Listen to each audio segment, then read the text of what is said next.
하나님의 말씀은 이사야 33장 17절에서 20절까지 교도가 있습니다. 이사야 33장 17절. 내 눈은 왕을 그의 아름다운 가운데서 보며 광활한 땅을 눈으로 보겠고, 내 마음은 두려워하던 것을 생각해내리라. 계산하던 자가 어디 있느냐? 공세를 계량하던 자가 어디 있느냐? 망대를 계수하던 자가 어디 있느냐? 너가 강포한 백성을 보지 아니하리라. 그 백성은 방언이 어려워 네가 알아듣지 못하며 말이 이상하여 네가 깨닫지 못하는 자니라. 우리 절교의 시온성을 보라. 내 눈이 안정된 처소인 예루살렘을 보리니 그것은 옮겨지지 아니할 장막이라. 그 말뚝이 영영이 뽑히지 아니할 것이요 그 줄이 하나도 끊어지지 아니할 것이며. 하나님 아버지, 은혜를 감사합니다. 오늘도 하나님의 깊은 말씀들로 우리를 양식 삼게 하시니 감사를 드립니다. 이 같은 놀라운 하나님의 계시의 특권을 누릴 수 있는 시간과 공간과 여건을 허락해 주시니 감사를 드립니다. 예수님 이름으로 감사하며 기도드리옵나이다. 아멘. 자, 이제 33장입니다. 34장, 35장까지 정말 높은 산을 등반하는 것 같은 연속적인, 지금 이 내용들은 28장에서 35장까지는 아마 우리 성도들이 이 신앙생활 평생 해도 이 본문의 내용을 제대로 공부한 적이 없는 사람들이 한 90% 이상일 거예요. 목사님들 가운데서도 이런 본문을 가지고 설교를 한 사람들은 아주 소수일 거예요. 왜냐 그러면 이 내용을 청중들이 알아들을 수 있으려 그러면은 그 청중들은 정말 말씀을 오랫동안 사랑하고 그 말씀을 공부한 자들이야만 하기 때문에 여기에 나와 있는 이 내용들의 압축성, 이거는 어떤 경우에는 전 역사를 압축하고 있습니다. 그래서 계시록에 나오는 종말론 그 내용이 그대로 겹쳐져 있어요.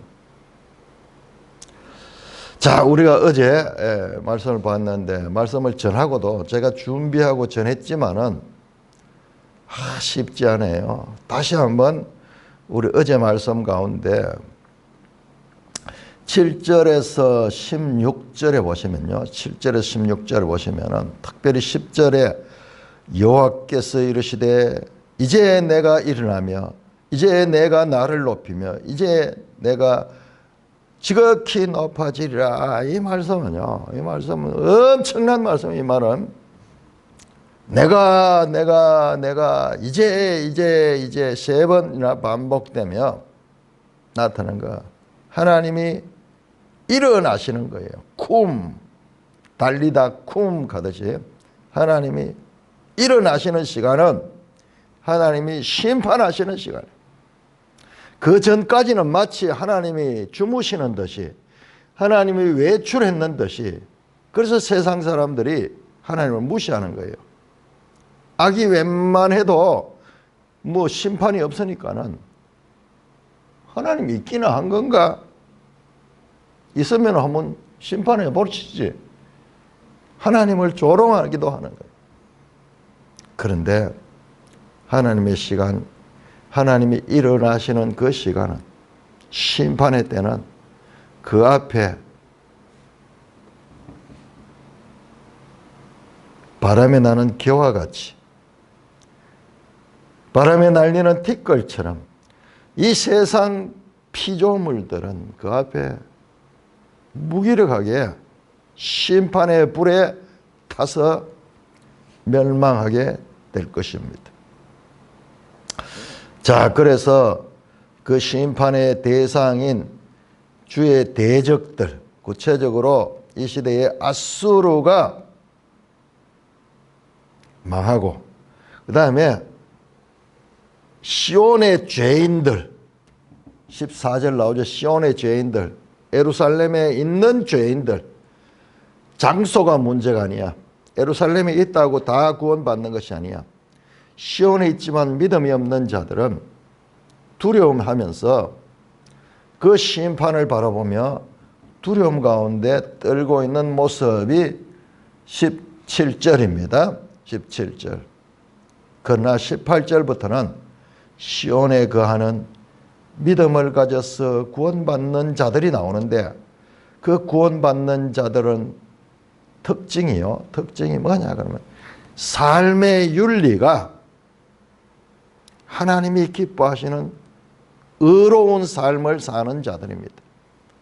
그래서 우리가 행위구원이라는 말은 잘못됐다고 이야기를 하고, 우리의 기독교의 구원론은 믿음으로 말미암는 구원이라 그러지만은 행위구원이 그 믿음에는 행위가 전제되어 있습니다. 믿음 따로 행위 따로가 아니라, 그래서 여기에는 믿음으로 구원을 받는다 하지 않고 공의롭게 행하는 자들, 의로운 자들, 자, 그리고 구체적으로 말에 있어 정직한 자, 거짓하지 않는 자들, 토색한 재물을 가정이 여기는 것, 부정한 방법으로 남의 것을 빼앗는 것을, 그것을 가정이 여기고 그런 짓을 하지 않은 자, 손을 흔들어 뇌물을 받지 아니하는 자, 부당한 뇌물을 받게 되면은 돈이 문제가 아니라 그 뇌물을 받은 자는 그 뇌물 때문에 재판을 기울어지게 하게 되는 거예요. 그는 공정한 재판을 하는 자,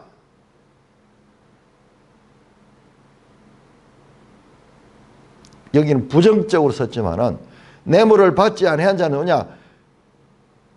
사람에 따라 어떤 자신의 개인적인 이해관계에 따라 재판하는 입장에서 재판을 개인적인 것과 같은 생각 또는 주위의 압박에 의해서 재판을 기울어지게 하지 아니한 자입니다.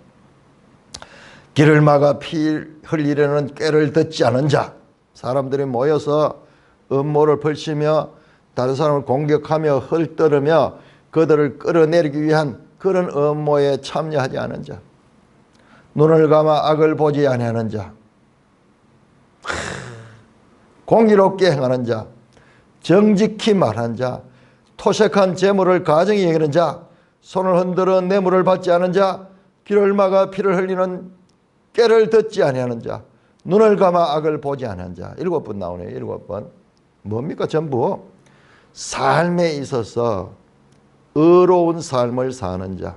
이게 하나님의 백성이, 하나님의 백성. 그런 자들은 앞에 나오는 심판받는 자들과는 달리 그는 높은 곳에 거하리니. 16절. 높은 곳이 어디입니까? 5절에 보면은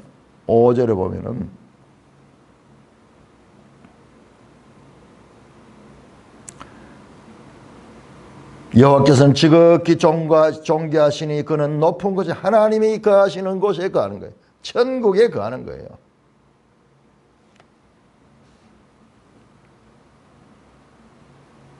하나님 나라에 거하게 되며 견고한 바위가 그의 요새가 되며, 견고한 바위는요, 앞에서도 아수르의 바위라는데, 아수르의 바위가 아수르 왕을 이야기해요. 아수르가 의지하고 아수르가 피할 수 있는 그런 역할을 해주는 그 인간 왕을 이야기를 하는데, 여기서는 견고한 바위는 하나님을 가리켜요. 만세반석.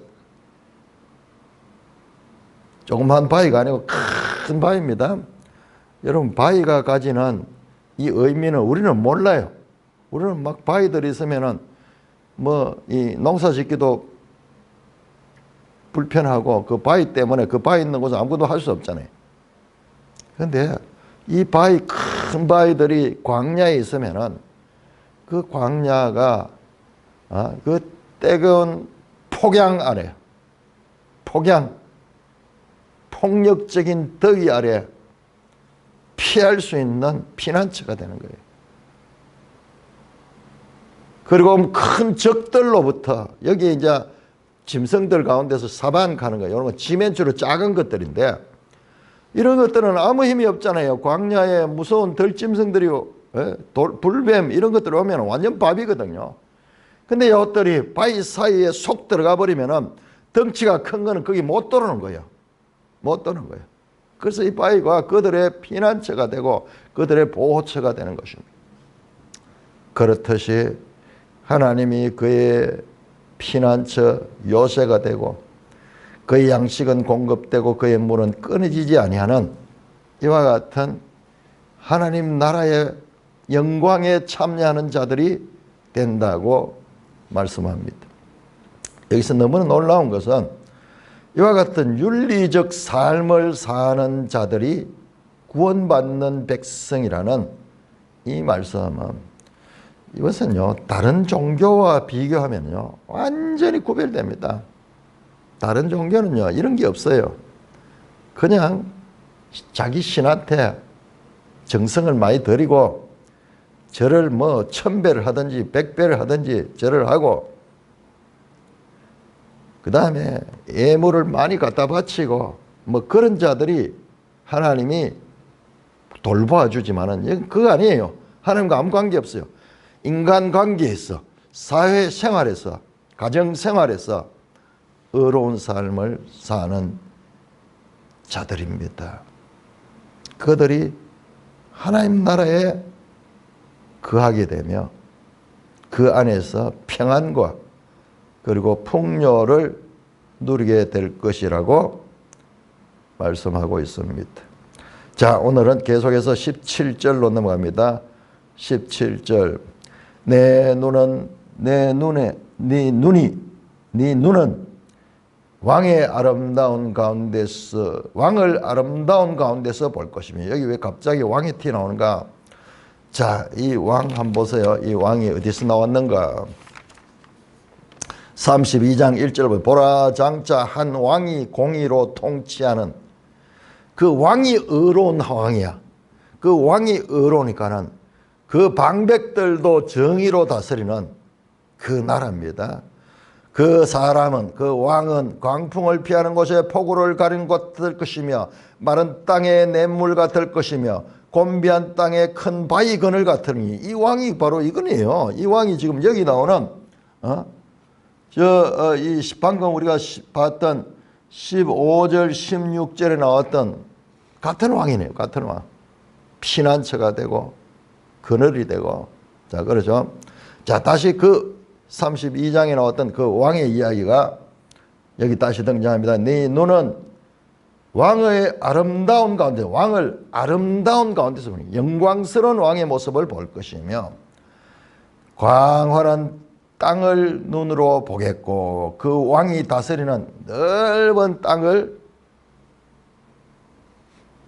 보게 된다는 거예요. 누가? 바로 앞에 나오는 15절 16절에 나오는 구원받은 백성, 높은 곳에 거하는 백성, 견고한 바위에 피난처를 제공받는 백성, 양식과 물이 끊어지지 아니하는 그 백성, 그들이 왕을 보고 왕을 아름다운 가운데 영광스러운 모습으로 보게 될 것이며, 그 왕이 다스리는 광활한 땅을 눈으로 볼 것이다. 자, 18절은 좀 이 해석하기가 쉽지 않은데, 그런데 이 설명을 들으면 이해가 될 겁니다. 이건 이 당시에 그림 언어로 그 표현하는 그런 방식으로 말됩니다. 자, 그런 이 구원받은 성도는 높은 곳에 거하며 왕을 영광 가운데서 보고 광활한 그 땅을 보게 되고, 그 마음은 두려워하는 것을 생각해내리라. 무엇이냐? 무엇이 두려워하는 것이냐? 여러분, 이 땅에 있을 적에 악한 세력들, 우리 계시록에 나오는 성도들을 박해하는 짐승이나 거짓 선지자나 저 용과 같은 그런 세력들, 사탄의 세력들, 구체적으로 1세기 성도들, 요한계시록의 배경 때 도미티안 황제 같은 로마의 황제들, 그 힘과 권력을 가지고 성도들을 박해하던 직전까지 그런 두려움 가운데 있었습니다. 이걸 이 당시 이사야 시대지만 직전까지 막강한 힘을 가지고 세계를 정복해 가던 아수르 왕과 같은 그와 같은 세력들. 자, 그것을 생각할 것이다. 생각할 것이다. 그들의 악몽을 꾸게 되겠죠. 계속 박해하고 죽이고 이렇게 하니까는 그들에 대한 하나님에 대한 믿음이 있을지라도 인간적으로 두려움이 없지 않은 거예요. 늘 그것이 이 생각이 나는데, 그 생각이 나는데 어떤 생각으로 나느냐? 이제 두려워하는 것으로 생각하는 것이 아니고 과거에는 두려워했던 것을 생각하는데, 자, 계산하던 자가 어디 있느냐? 이런 건 정말 해석하기 어렵죠. 무슨 말이냐 그러면은 그때 아수르의 압제자들이 와서 유다를 정복해 가면서 계산하는 거예요. 참 저기서 무엇을, 저기는 어떻게 공략할 것이며 거기서 어떤 것을 노략물로 얻을 것이며 전쟁으로 남을 공격하는 자들은 계산을 많이 할 거 아니에요. 공격은 어떻게 할 것이며 어느 시간에 어떤 때 공격할 것인가, 여러 가지 전륙 전사를 가지고 계산하겠죠. 그걸 이야기합니다. 그렇게 아수르가 예루살렘을 공격하는 그 위협적인 그 인물이 어디 있느냐? 없다는 이야기. 없다. 이제는 없다는 이야기입니다. 수사 의문문이죠. 공세를 계량하던 자가 어디 있느냐? 자, 공세, 세금을 징수하는 거예요. 계량한다. 그것을 얼마 내라 그러면서 그렇게 요금 세금 재산에 따라 가지고 정확한 비율로 그렇게 세금을 매기잖아요. 소득이 많은 사람께는 많이 매기고 적은 사람에게는 어떤 거는 뭐 세금도 없죠. 그런 식으로 공세를 계량한 자. 특별히 이거는요, 바로 히스기야 왕 때 그 아수르 왕이 공격하니까 살려주십시오 그러면서 우리가 뭐든지 원하는 대로 바치겠다 그러니까는 금 300달란트와 은 뭐 600달란트가 뭐 그렇게 바치라 그러잖아요. 계량을 해가지고 바치라 그래. 그걸 그 저울에 달아가지고 거기에 맞춰가지고 바칩니다. 바로 그 자입니다. 공세를 계량하던 자, 하나님의 백성들을 압제하며 그들을 공격하며 그들로부터 세금을 빼앗아가던 자, 망대를 계수하던 자가 어디 있느냐? 망대. 남의 나라를 공격하려고 하니까는 곳곳에 망대가 있는 것을 보고 다 계수해가지고 전략적으로 공격하겠죠. 그러니까는 이스라엘, 유다를 멸망시키기 위해서 오던 그 무리, 그 세력들 어디 있느냐? 어디 있느냐? 19절입니다. 네가 강포한 백성을 보지 아니하라. 바로 이 강포한 백성, 반복적으로 이 강포한 백성은 아수르를 가리켜요. 아수르. 아수르가 이제는 없어졌다. 이제는 없어졌다. 언제 없어졌습니까? 10절에 나왔죠. 여호와께서 내가 이제 일어나며 내가 나를 높이며 내가 이제 지극히 높아지다. 하나님이 일어서면 끝이에요. 그냥 바람 훅 불으면 다 날아가 버듯이 하나님이 일어서면 끝입니다.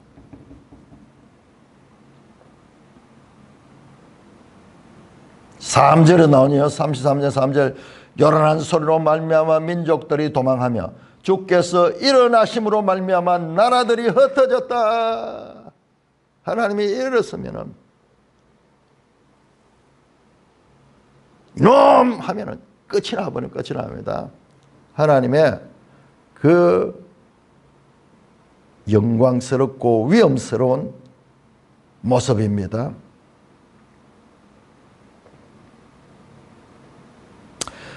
자, 그 백성은 방언이 어려워 네가 알아듣지 못하며 말이 이상하여 네가 깨닫지 못하는 자들아. 이 아수르를 가리켜. 아수르 사람들 오면 아주 막 자기들 방언으로 이야기하는데 이 알아들을 수 없는 그런 말을 하는 특징적인 그 백성.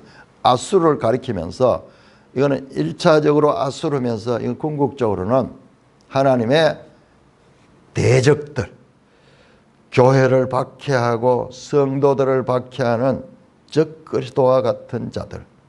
그게 어디 갔느냐? 없다. 아무도 없다.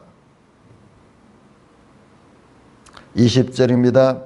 20절에서 24절까지 교독합니다. 우리 절기의 시온성을 보라. 내 눈이 안정된 처소인 예루살렘을 보리니 그것은 옮겨지지 아니할 장막이라.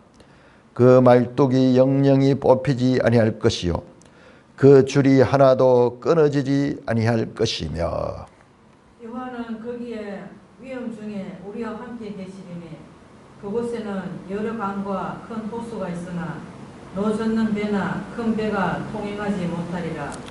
대저 여호와는 우리의 재판장이시요 여호와는 우리에게 율법을 세우시니요 여호와는 우리의 왕이시니 그가 우리를 구원하실 것임이라.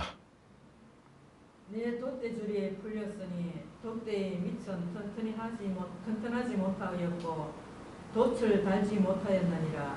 때가 되면 많은 재물을 탈취하여 나누리니 저는 자도 그 재물을 취할 것이며 그 거주민은 내가 병들었노라 하지 아니할 것이라. 거기에 사는 백성이 사죄함을 받으리라. 와, 이게 무슨 단어가 쓰였는가 한번 볼까요? 24절 사죄함을 받으리라. 말 보스나시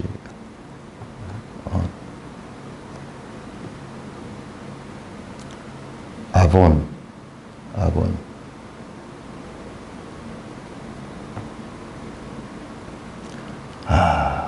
나사 용서하다. 아본 게 이게 불법, 불의, 죄를 가리키거든요. 죄, sin, iniquity. 보통 죄는 하마르티아 또는 아본, 이것은 죄와 흠을 갈 적에 하마르티아와 아본 갈 때 죄를 나누는데 죄 사함을 나사 하는 것은 포기부, 용서받다, regard 또는 accept, 받아들이지다, 뭐 이런 의미가 있습니다. 참 이게 신약적인 그런 표현이죠. 죄 사함을 받는다, 사죄함을 받는다. 자, 계속 이어집니다. 20절. 자, 저렇게 그 백성들, 하나님의 백성들을 압제하던 1차적으로 아수르가 어디 갔느냐? 없어졌다는 거야. 없어졌는 거야. 실제적으로 아수르 18만 5천 군대가 예루살렘을 공략하기 위해 왔다가 다 돌아가고 다 죽어버리고 남아있는 자들은 다 돌아가 버렸습니다.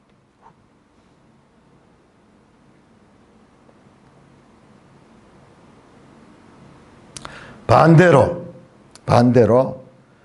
그들과는 반대로 구원받은 백성들, 우리 절기의 시온성을 보라. 여기서 절기라고 하는 것은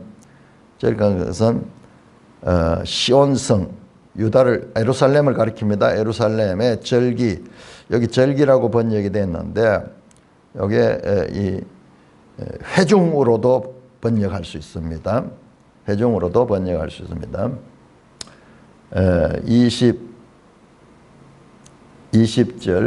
20절이죠. 모에드 하는데 지금 절기를 모에드라고 번역했는데 모에드는요 절기도 있지만은 congregation, 회중을 가리키기도 합니다.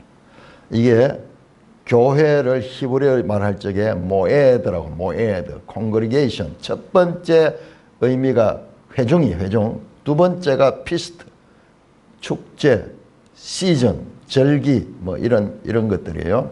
그러니까 이거를 어떻게 이 문맥에 따라 해석하느냐. 그 다음에 여기에 중요한 게 솔렘니티, 장엄하다 하는 그런 뜻도 들어있어요. 그러니까는 시온성의 절기의 때 시온성 어떻습니까? 절기 때가 되면 시온성에 예루살렘에 전국에서 사람들이 와서 하나님을 예배하는 그때의 시온성을 보라. 자, 이번에는 구원받은 백성들을 묘사하고 있습니다. 앞에서는 그 적그리스도 같은 아수르의 멸망을 이야기를 했고, 이제 반면으로 한편 구원받은 백성들이 있는 우리 절기의 시온성을 보라. 네 눈이 안정된 처소인 예루살렘을 볼 것이니. 여러분, 여기에서 이 안정된 처소인 예루살렘, 왜? 바로 직전에 예루살렘은 풍전등화 같았어요. 막강한 18만 5천 아수르 군대가 와서 지금 공격하는, 그래서 이 공격이 한번 뿌리면 모르겠죠. 앞에서 46개 성읍들을 다 정복하고 최종적으로 포도밭에 이 망대같이, 참외밭에 원두막같이 그야말로 외롭게 홀로 남아있던 그 예루살렘이, 그 시온성이 안정됐다. 평안한 가운데, 여기 안정되다 보면 평안한 처소인 예루살렘을 보라. 예루살렘 자체가 살렘이고, 살렘이 살롬입니다. 평안하다.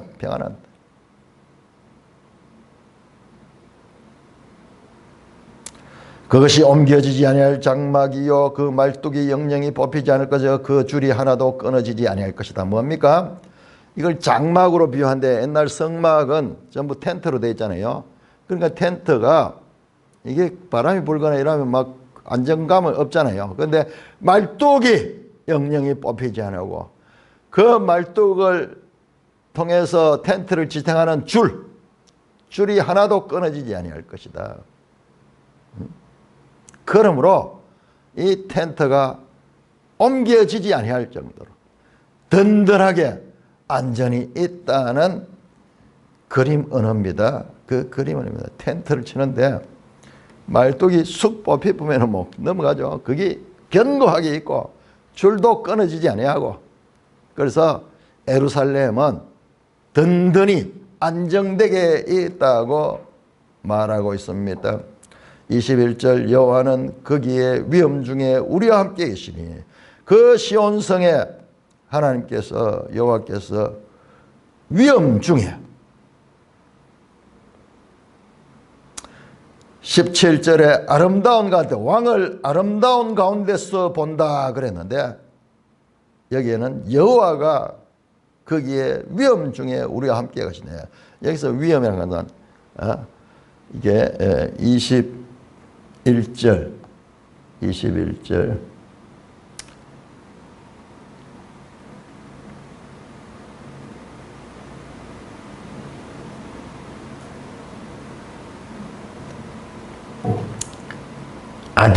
아디르 영광 중에, 또는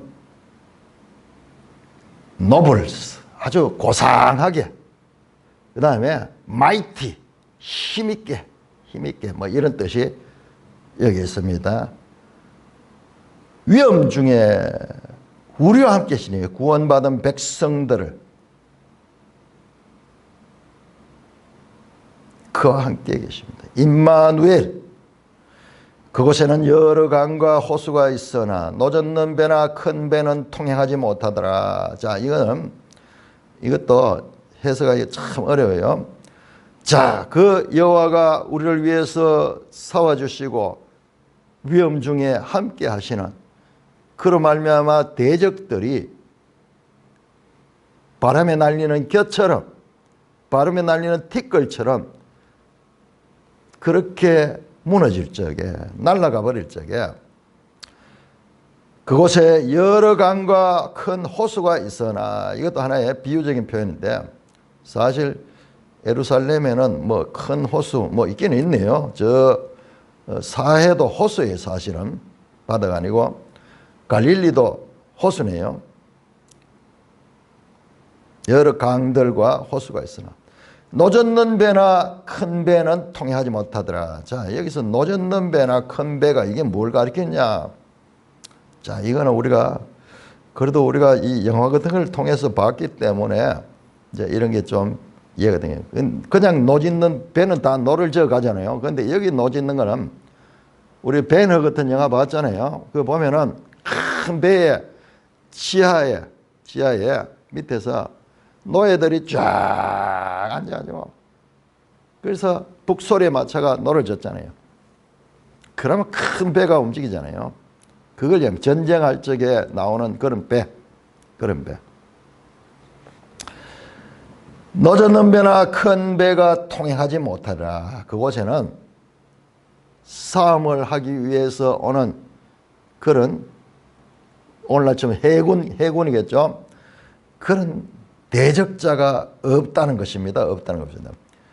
22절입니다. 대저 여호와는 우리의 재판장이시요 여호와는 우리에게 율법을 세우시니요 여호와는 우리의 왕이시다.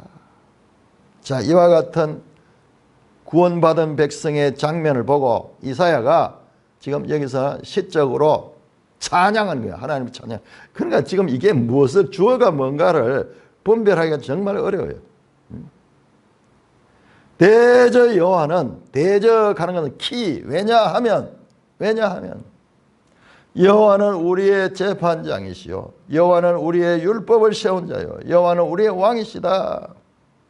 여호와는 우리의 재판장이고 여호와는 우리의 율법을 세운 자, 입법자시고, 사법부, 입법부, 여호와는 우리의 왕이시다. 행정부.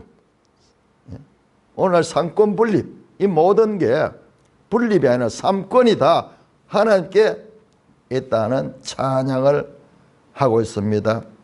그가 우리를 구원하실 것이라. 자, 이 구원하다. 이사야 아주 중요한 단어죠. 구원하다. 야샤. 이게 예수아입니다. 예수아. 여호수아, 예수아, 호세아 전부 이 이름이에요. 구원이다. 이사야가 이름이 이사야흐. 하나님은 야훼, 야흐 들어가면요, 하나님은 구원자시다. 자, 24절, 23절, 네 돛대줄이 풀렸으니 돛대 밑을 든든히 하지 못하고 돛을 달지 못하였느라. 자, 이것도 해석하기 힘이 드는데요. 이건 바로 앞에 나오는 그 노젓는 배, 큰 배 있죠. 옛날에는 어떻게 합니까? 배가 이런 노도 졌지만 바람을 이용해야지 속력이 나잖아요. 그러면은 배에 큰 돛들을 달아가지고 바람을 이용해가지고 그렇게 오거든요. 그런데 돛대 줄이 풀려버렸다. 반대로 앞에서 그 예루살렘의 장막은 줄이 끊어지지 않았지만 이 줄이 끊어졌는지 풀려져 버렸어. 왜냐? 돛대 밑을 튼튼하지 못하였고 돛을 달지 못하였느라. 돛대를 달고 그 줄로서 연결하려고 하면은 그게 지지할 수 있는 그런 튼튼한 그 지지대가 있어야 될 거 아니에요. 그런데 그게 없는 거예요. 그러니까 돛을 달지 못하는 거예요. 그러니까 무력한 배, 싸우러 와도 무력하여 이리저리로 흩어질 수밖에 없는 그런 적의 상태를 묘사하고 있습니다. 때가 되면 많은 재물을 탈지로. 여기서 때가 되면은 그때 유다진영, 이번에는 유다진영. 앞에는 배에 이 돛대를 달지 못한 것은 적군을 가리키고, 그 다음에 이제 때가 되면은 많은 재물을 탈취하는다. 유다 백성들. 하나님의 백성들이 그 적들의 재물을 탈취하여 그것을 나눴습니다. 나눴는데 어떻게 나눴느냐? 저는 자도 그 재물을 취할 것이다. 이것도 성경을 자세히 보면요, 이게 무슨 뜻인지가 나와요. 그러니까 성경을 봐야 돼요. 자, 저는 자는 전쟁에 참여하지 못하죠. 요즘도 군에 가려고 그러면 신체 검사해가 가잖아요. 그러니까 전쟁에 참여하지 않는 자예요. 전쟁에 참여하진 자도 그 재물을 탈취한 그 재물을 취한다는 거예요. 그 재물을 가진다는 거예요. 자, 이거는요, 사무엘하 30장에 보면은 다윗과 이 군사들이 시글락에 그 다윗이 그때 이 사울을 피해 가지고 블레셋에 기생해가 살 때, 그때 시글락에 그 다윗과 이 군대의 가족들이 거기에 살고 있었어요. 그런데 그곳에 아말렉이 들어와서 그 모든 사람들을 다 포로로 잡아가지고 산채로 끌고 가버렸는 거야. 이들이 전쟁에 갔다 돌아오니까. 그러니까 이 전쟁은요, 바깥에서 전쟁하다 보면 안에서 큰 혼란이 일어나가지고 안에서 정권을 뺏어 가버려. 지금 이것도 산헤립의 전쟁도 항상 그렇습니다. 왕이 밖에 나와서 막 전쟁하다 보면 안에 내부 반란이 나가지고, 이게 역사를 보면 그렇습니다. 로마 시대도 그랬어요. 로마 시대도 베스파시아누스 황제가 그 장군일 때 예루살렘을 공격했습니다. 그래서 3년 동안 포위하고 계속 이제 쫓아가는데 로마 본국에서 반란이 일어나는 거예요. 그래서 눈앞에 예루살렘을 두고도 정복하지 못하고 본국으로 돌아가지고 이 혼란을 그가 잠재우고 그가 왕이 되는 거예요. 왕이. 그리고 자기 아들을 보낸 그 아들이 티투스 왕이에요. 티투스가 와서 예루살렘을 멸망합니다. 지금 여기도 마찬가지예요. 아수르 시대도 전쟁이 어떻게 하면 나오면 적어도 몇 달씩 걸리거든요. 이 멀리 원정 오고 이러면은 몇 달씩, 어떤 경우는 몇 년씩 걸려. 그러면 본국이 엉망진창이 되는 거야. 자, 그렇듯이 그럴 적에 그때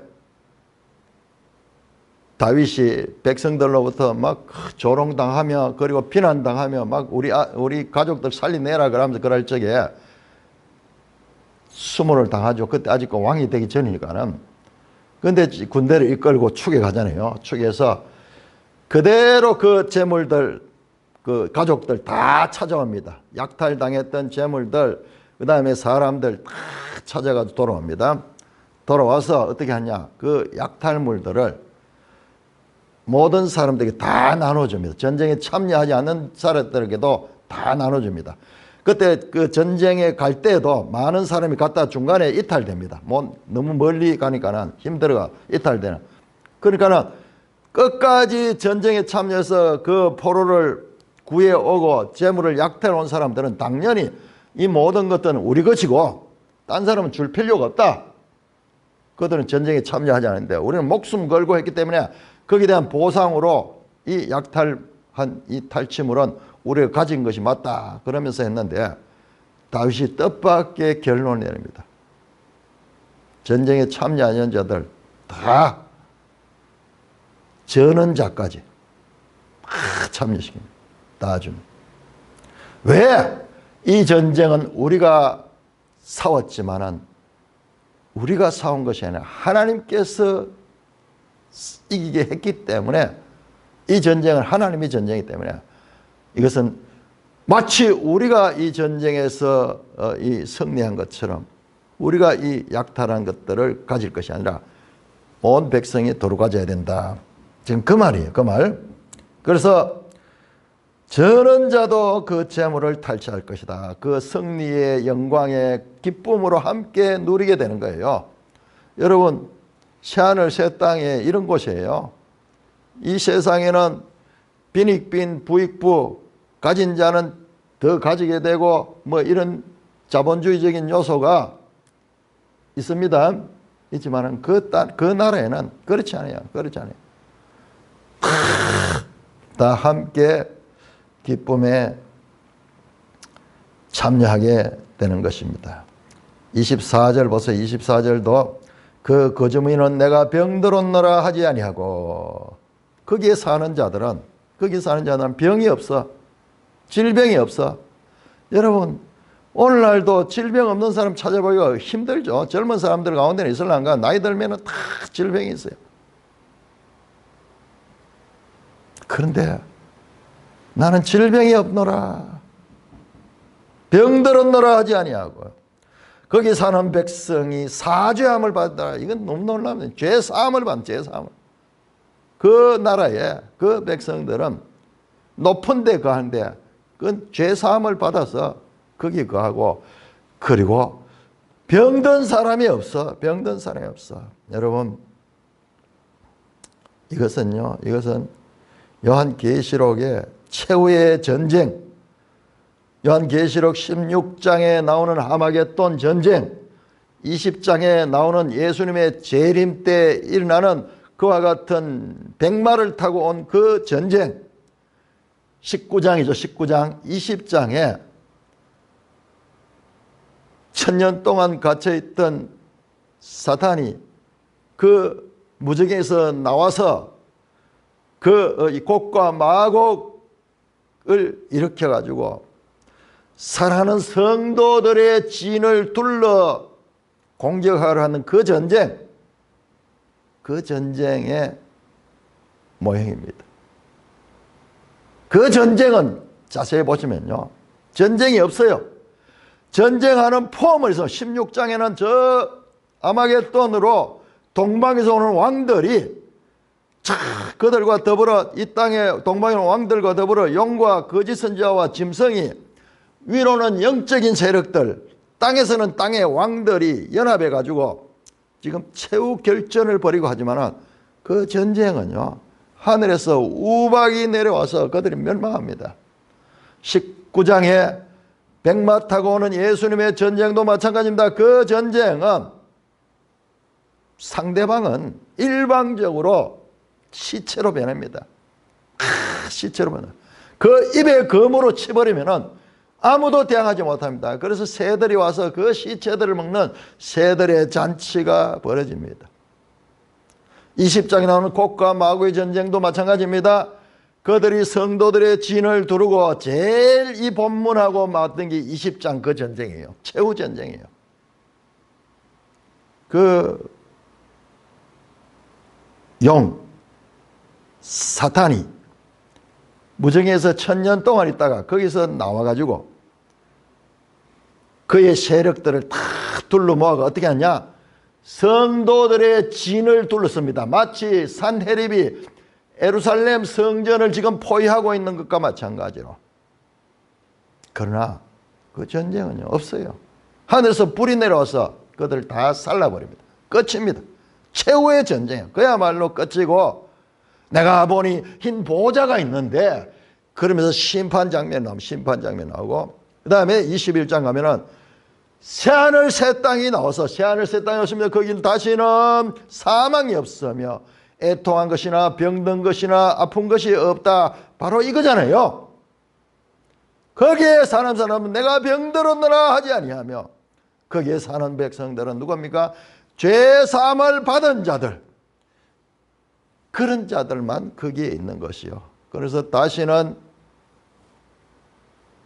죄가 없는 곳입니다. 거기에는 죄가 없는, 죄 사함을 받은 곳이고, 여기는 우리 25장에는 사망을 내가 멸하리라 그랬는데, 여기는 마찬가지로 죄의 결과, 이런 질병이 있고 그 질병이 크면은 사망이죠. 사망. 그러므로 죄 문제가 해결되는, 그러나 이 그림이 너무나 흐릿해 가지고 우리가 잘 알 수 없어요. 그런데 이걸 신약 계시록의 관점에서 이렇게 보면 이게 해석이 되잖아요. 신약적 관점으로 보면은 이게 해석이, 흐릿하지만 최후의 전쟁, 바로 요한계시록 20장에 곡과 마곡의 전쟁에서 하나님 불로 그들을 다 살라버리고, 그리고 백보자 심판이 나오면서 거기에서 최후의 심판이 나오죠.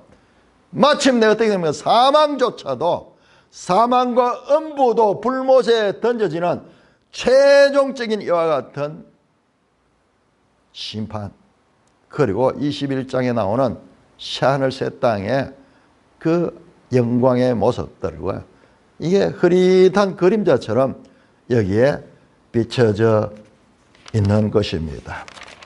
자, 34장으로 넘어갑니다. 지금 이제 오늘 34장까지 마치도록 합니다. 여기 엄청 중요합니다.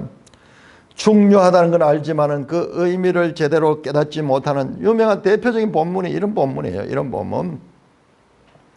34장 1절에서 4절까지 열국이여 너희는 나와 들을지어다.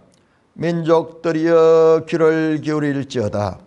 땅과 땅에 충만한 것, 세계와 세계에서 나는 모든 것이여 들을지어다. 대저 여호와께서 열방을 향하여 진노하시며 그들의 만군을 향하여 분내사 그들을 진멸하시며 사륙당하게 하셨은즉 그 사륙당한 자는 내 던진 바 되며 그 시체의 악취가 솟아오르고 그 피의 산들이 녹을 것이며 하늘의 만상이 사라지고 하늘들이 두루마리같이 말리되 그 만성의 세전함이 포도나무 잎이 마른 것 같고 무화과나무 잎이 마른 것 같으리라. 자, 34장 시작하자마자 이게 하면 우리 매일 성경 제목이 우주적 심판이라도 우주적 심판. 전 열방 온 세상에 대한 심판입니다. 지금 한 나라 문제가 아니고 지금 유다와 아수르 이 두 나라 간의 전쟁을 이야기하면서 동시에 항상 온 세상 전체를 바라보는 하나님의 그 심판의 메시지가 여기에 선포됩니다. 25장에도 그랬죠. 25장에도 우주적 심판이 나왔어. 그러니까 이것도 보면은 자세히 보면요. 우리가 이까지 지금 분석을 못해서 그런데 우주적 심판 25장에 나오고 여기 34장인데 이것도 크게 보면은 뭔가 인크로지를 이루고 있어요. 그러니까 이건 이사야서를 평생 연구하고 자세히 원어를 통해서 연구를 해보면 그런 게 보일 거예요. 우리가 지금 봐도 지속적으로 하니까는 좀 그런 유기적 관계가 보이거든요. 열국이여 고임, 고임. 이건 주로 이방인 나라들을 이야기할 적에 고임, 고익하는 게 민족 또는 나라를 가리키고 임 하면 복수입니다. 열국이여 번역이 잘 됐죠. 여기서 열이라 하는 열자는 한자어로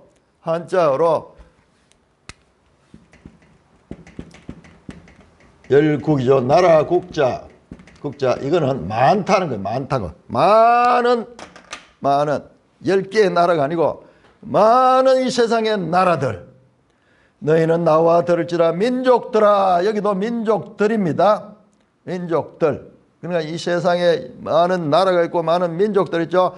온 세상 거민을 다 향하여 하시는 말씀입니다. 귀를 기울이라. 들으라. 귀를 기울이라. 샤마. 온 세상 나라. 주인이신 하나님이 그 피조물된 이 세상을 향하여 지금 말씀하십니다. 2절입니다. 대저 여호와께서 열방을 향하여 진노하시며 그들의 만군을 향하여 분내사 그들을 진멸하시며 사륙당하게 하셨는즉. 이게 뭐야? 최후의 전쟁입니다. 최후의 전쟁. 앞에 조금 나왔죠. 그것을 다시 그 부분을 확대해서 하나님의 심판, 열방을 향하여 콜하고임, 세상의 모든 나라를 향하여 진노하시며. 이거 우리 신약적인 관점에서 보면 하나님 없는 온 세상 나라, 바벨론 같은 나라. 바벨론 한 나라가 아니에요. 온 세상 모든 열국을 다 포함하는 그런 하나의 상징적인 나라입니다. 그 열방을 향하여 진노하시며 그들을 만군을 향하여 분내사. 자, 그들의 만군 하는 것은 콜세바. 하나님이 자신을 갈 때 만군의 여호와라 그랬죠. 그 이야기를 계속 60몇 번 나와요. 그렇게 반복했는데 이제는 그들의 만군, 열방들에도 만군이 있다는 거야. 만군. 열방과 만군, 이건 하나의 동의어이기도 하면서 여기에 만군은 하나님을 대적하는 악한 군대들이, 악한 군대. 특히 자, 우리 앞에서 27장입니다. 하늘에서 하늘의 군대들을 멸하시며 땅에서 땅의 왕들을 멸하시리니, 바로 그 내용이잖아요. 악한 영적인 세계의 군대와 이 땅의 악한 왕들의 세력들이 서로 연동되어 있다는 거예요. 자, 땅에서는 열방을 향하여 진노하시며 그들의 만군을 향하여 분내사 그들을 진멸하시며, 여기 진멸한 헤렘, 완전히 없애버린 거, 사륙당하게 했다. 그들을 하랄 사륙했다. 3절, 그 사륙당한 자는 내 던짐받으며 그 시체의 악취가 솟아오르고 그 피의 산들이 녹을 것이다. 야, 이 장면요.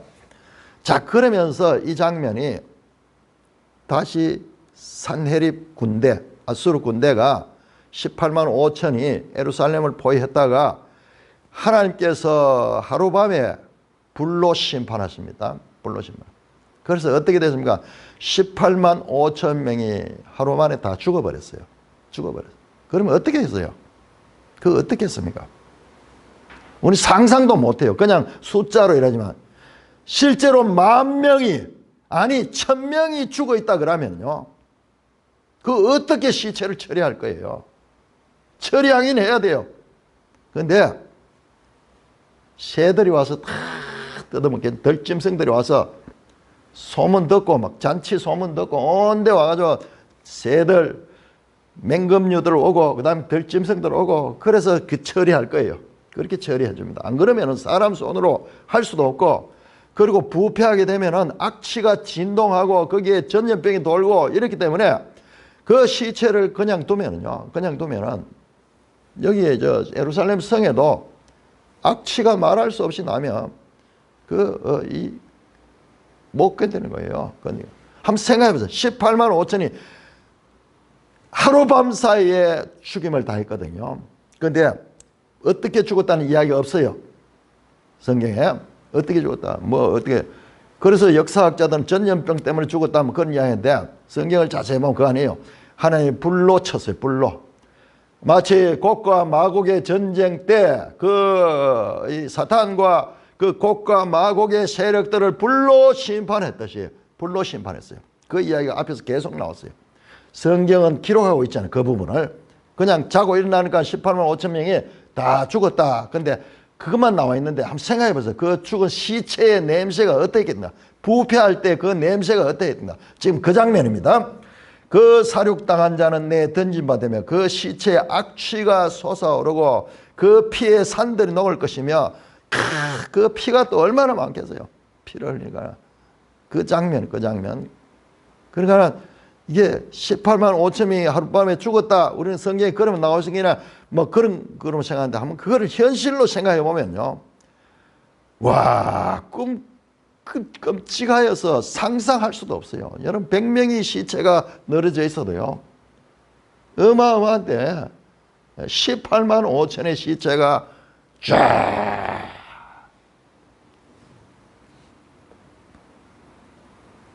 그 피의 산들이 녹으면 하늘의 만상이 사라지고 하늘들이 두루마리같이 골채바.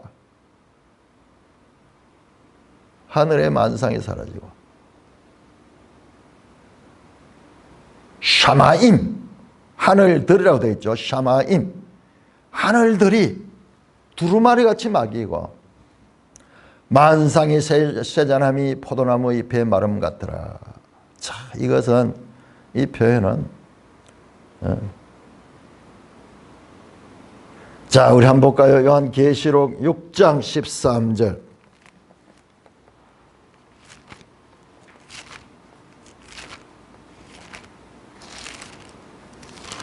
요한계시록 6장 13절. 하늘의 별들이 무화과 나무가 대풍에 흔들려 썰익은 열매가 떨어지는 같이 땅에 떨어지며 하늘은 두루마리가 말리는 같이 떠나가고 각 산과 섬이 제자리에서 옮겨짐에 여섯째 인을 뗄 적에 하늘에서 쫙 온 세상이 지금 17절 그들이 진노의 큰 날에 이르으니 누가 능히 서리요. 땅의 임금들과 왕족들과 장군들과 부자들과 강한 자들과 모든 종과 자유인이 15절에 굴과 산과 바위 틈에 숨어 산들과 바위에게 말하되 우리 위에 떨어져 보좌에 앉으신 이의 얼굴에서 와 그 어린 양의 진노에서 우리를 가리라. 그 장면이에요. 하늘이 두루마리가 말리는 같이 날아가 버리는 것. 하나님의 심판의 날, 짱의 날. 20장 요한계시록 20장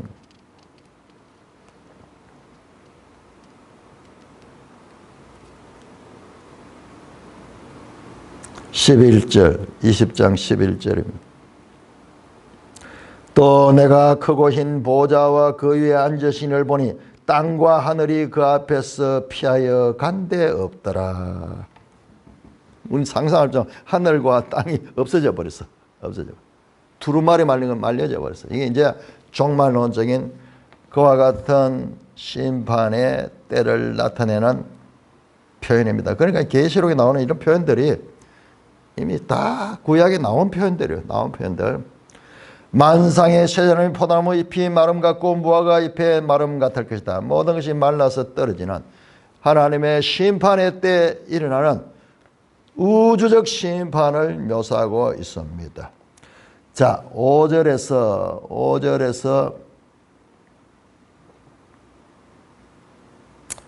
8절까지 교독합니다. 5절에서 8절까지 여호와의 칼이 5절입니다. 여호와의 칼이 하늘에서 족하게 마셔선즉 보라 이것이 에돔 위에 내리며 진멸하시기로 한 백성 위에 내려 그를 심판할 것이라. 여호와의 칼이 피 곧 어린 양과 염소의 피에 만족하고 기름 곧 순양의 콩팥 기름으로 윤택하니 이는 여호와를 위한 희생이 보스라에 있고 희생이 보스라에 있고 큰 사륙이 에돔 땅에 있음이라. 들소와 송아지와 숫소가 함께 도살장에 내려가니 그들의 땅이 피에 취하며 흙이 기름으로 윤택하리라. 이것은 여호와께서 보복하시는 날이요 시온의 성소를 위하여 신음하시는 해라. 자, 여기까지 봅니다. 자, 이것 또한 이 우주적 심판에 관한 장면입니다. 5절입니다. 여호와의 칼이 하늘에서 족하게 마셔선즉 보라 이것이 에돔 위에 내리며 진멸하시고 한 백성 위에 내려 그를 심판할 것이라. 자, 일단 여호와의 칼은요 입에서 나옵니다. 재림하는 예수님의 입에 금이 심판합니다. 하늘에서 족하게 마셨다. 이 칼로 하늘에서 악한 하늘의 군대들, 마귀의 세력들을 그 칼로 다 진멸한 거죠. 그러니까 칼에 그 피가 쫙 그 칼이 피를 먹었다는 그런 표현을 하는 거예요. 족하게 마셨다. 자, 이 표현도 한번 볼까요? 신명기 32장.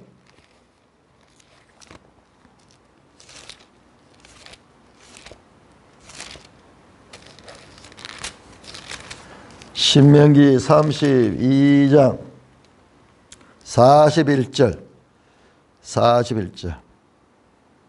내가 내 번쩍이는 칼을 갈며 내 손이 정의를 붙들고 내 대적들에게 복수하며 나를 미워하는 자들에게 보응할 것이라. 내 화살이 피에 취하게 하고 내 칼이 그 고기를 삼키게 하리니 곧 피살자와 포로된 자의 피요 대적의 우두머리의 머리로다. 민족들아 주의 백성과 즐거워하라. 주께서 그 종들의 피를 갚으사 그 대적들에게 복수하시고 자기 땅과 자기 백성을 위하여 속죄하시리로다. 여러분 보세요. 대적들은 칼로 심판하고, 그래서 그 칼이 피를 마시고 화살이 피를 마시고, 하나의 이 그림 언어죠. 그리고 그 백성들이 이 악한 세력에서 오랫동안 압박을 당하고 그 가운데서 신음하고 있다가 복수하는 복수. 43절 너희 민족들아 주의 백성과 즐거워하라. 주께서 그 종들의 피를 갚으사 그 대적들에게 복수하시고 자기 땅과 자기 백성을 위하여 속죄하리로다. 하나님의 자기 백성에 대한 보복하시는 그 하나님입니다. 하나님입니다. 지금 이 장면이 신명기가 성경 전체 내용이 여기에 하며 예언이 되어 있거든요. 지금 이거의 최후의 이 심판, 최후의 심판입니다. 여호와의 칼이 하늘에서 족하게 맞은 줄 보라. 이것이 에돔 위에 내리면 진멸한 백성 위에 내려 그러십니다. 그런데 여기서 우리가 난제가 등장하는데 뭐냐 그러면은 갑자기 열국 세상 만국의 심판이 하는데 갑자기 에돔이 등장해. 에돔. 왜 에돔 위에 나른가? 진멸하시기로 한 백성 위에 내려 그를 심판할 것이다. 왜 수많은 나라 가운데 에돔인가? 에돔 위에 내리며 진멸하시기로 한 백성 위에 내려. 에돔과 진멸하고 한 백성, 여기 동의어입니다. 동의어. 같은 대상인데 다른 표현입니다. 여호와의 칼이 열국을 심판하는데 왜 에돔 위에 나오는가? 이걸 정말 풀어내기가 쉽지 않았습니다. 쉽지 않았는데 우리가 앞에서요 25장에서 뭘 봤냐? 자, 25장 한번 갑시다. 25장 여기도 우주적 심판이 나옵니다. 25장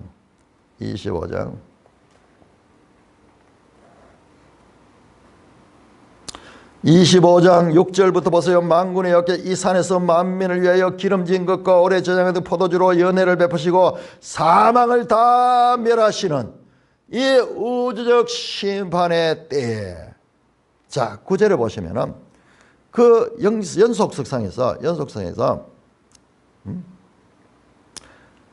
10절 보시면 여호와의 손이 이 산에 나타나시니 모압이 그런 속에 초게 박힌 거죠.